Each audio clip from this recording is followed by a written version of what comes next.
Good morning, good afternoon, or good evening, depending upon where you live around the world. We're back again, and we're continuing. With the development of our understanding of the geodesic dome structure, and how one approach is not always going to be the one that you prefer or you require. So, with that said, what do we have here? We have, if I got rid of this line, which I'll do right as we are recording this. Oops, get rid of the last one.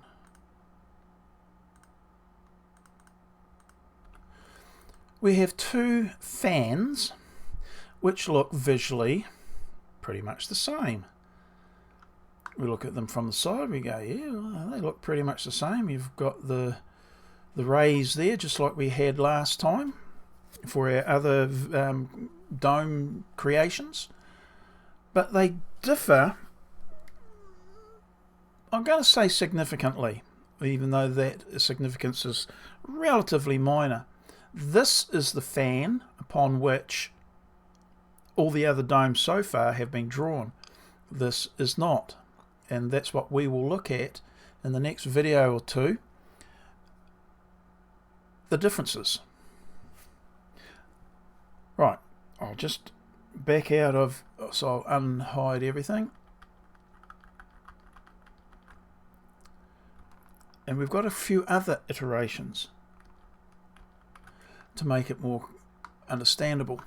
This, as you can recall, was the triangles which were divided up to create our triangular grid to create our domes, and we of course put the rays or of the porcupine out at these points of intersection. This, however, is different, and so's this. So these ones I'll hide just now, and we'll get to them.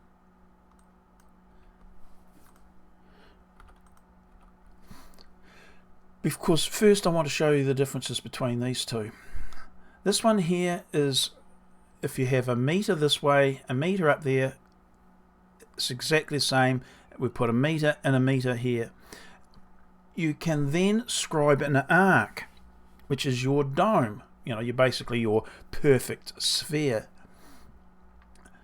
But this method, which uses the triangle, divides a straight line into equal divisions, which makes the segments on the dome of a different size. And where I alluded to last time that the more horizontal lines at the top of the dome are shorter than the more vertical lines, well, that then starts to go reverse itself and you get back to smaller struts right at the bottom on a half dome, whereas in our pergola or pergola examination we're only dealing with these, basically these 3 or 4 struts or parts of the dome or the arc or fan.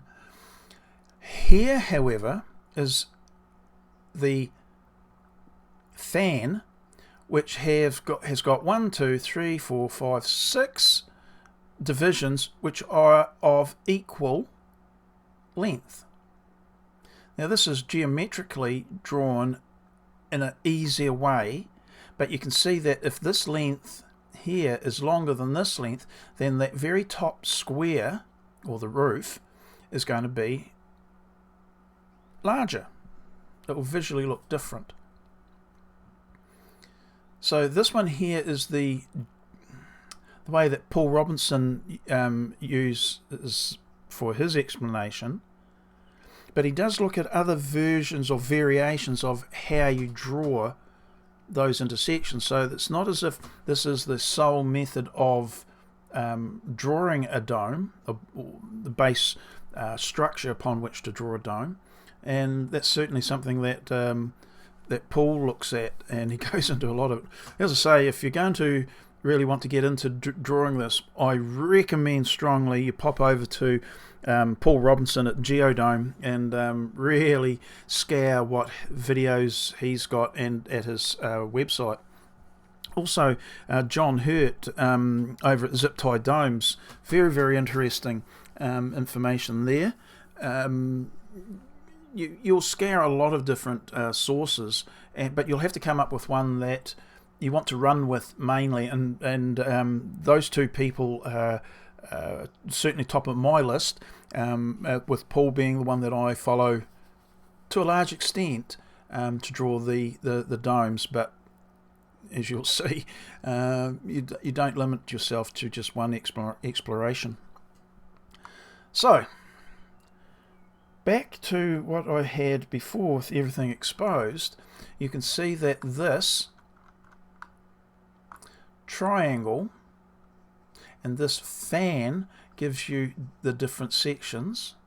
This fan, you draw the lines across from the intersections of the rays, or the changes in the vertices or the axes of the divisions upon the arc or the pie.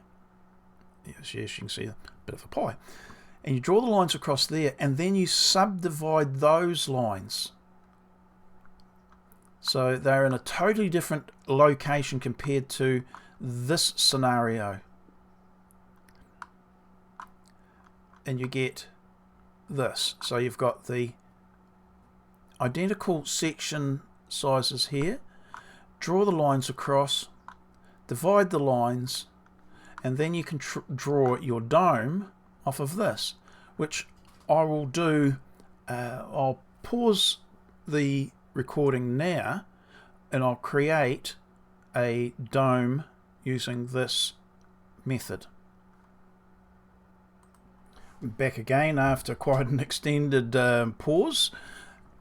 I had to go to the shops. Now I've created this quadrant of the dome, top half of the dome, and this one.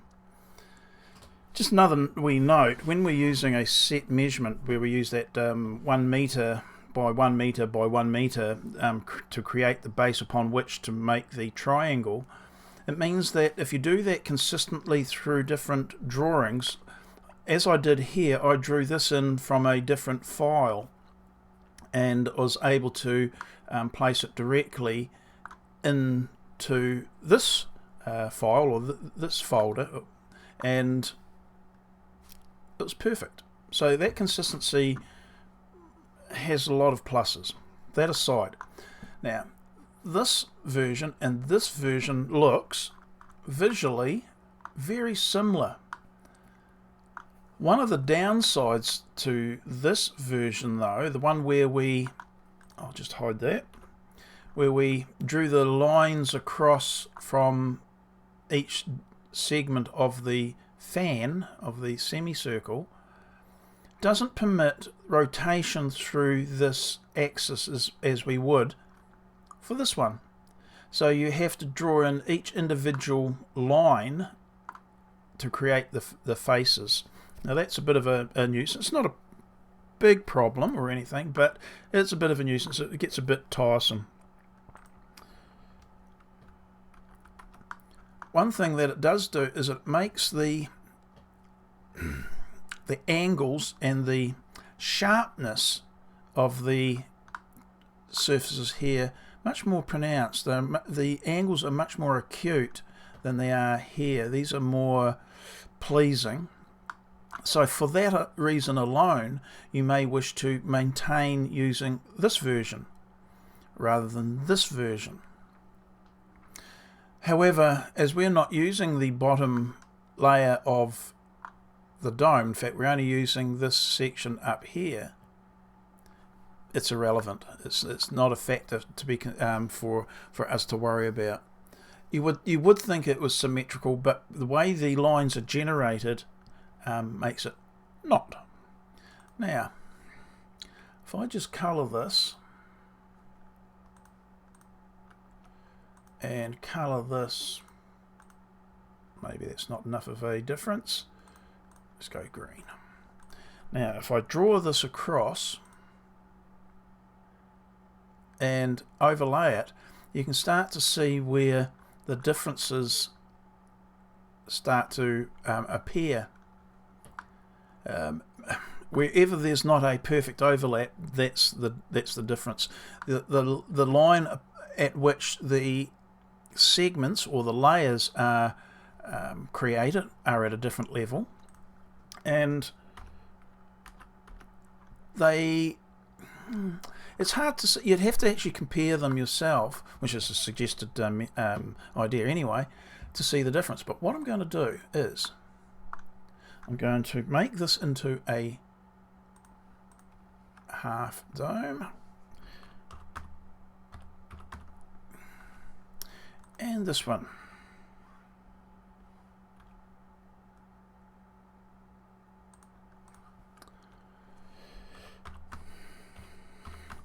There's something else that, just as an aside, it's a habit I try and follow as much as possible, and that's to enter in the physical numbers rather than saying, oh, I want to rotate this by 90 degrees, and doing so I rather, even if I get it to 90 degrees, I type it in and then enter it, because I've noticed that if on occasion, unnoticed by me at the time, as I've rotated it the perfect 90 degrees, by the time I go to do something, click it or whatever, my cursor may have moved and it might be 90.1 or something degrees, and that's enough, and you won't pick it up as likely, and you'll know that there's something off. So rather than go through that, I just type it in, so I've got that exact measure.